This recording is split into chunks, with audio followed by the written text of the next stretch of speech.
卫生福利部台南病院泌尿科主治医师陈志宇表示，过去使用硬式的输尿管镜治疗泌尿道的结石的时，因为有角度甲管镜大小的限制，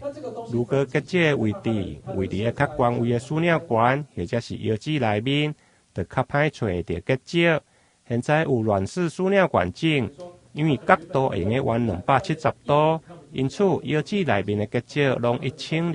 楚。原则上，软式输尿管镜比传统的这个经皮穿肾它来的更好的好处是说，它不需要另外再开伤口，它是经由那个人体自然的开口，就是尿道，直接进去的这个内视镜的手术，所以它的侵入性比较低，而且病人的住院时间也会比较短。它的好处是在于说，它的治疗的时间也比较短。所以病人的，如果今天的病人他是年纪比较大的，或者是抗凝血剂没办法停的，出血的风险比较高的这个族群他的肾脏的结石，在这样的情况底下都可以得到比较好的治疗。体外震波它的好处是说它不需要住院，它的侵入性比较低，但它缺点是说它的扩清率就没有这么好，特别是在说肾脏比较下面的部分，也就是我刚才讲到可能肾脏比较底部的这个族群，它这结石如果今天把它打碎的话，它一样还是在那边，还是排不出来。所以这种情况底下，我们觉得内视镜可能会比较好，因为它传统内视镜它可能只能看到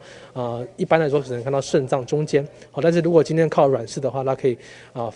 看到比较下面，特别是肾脏最底部的这个族群，它可以看到这个地方做治疗。事实上，对这个特别是肾脏下展的这个结石，它还是比较好的。过去治疗泌尿道结石，除了有药物、体外震波，或者是经皮穿肾造瘘来处置。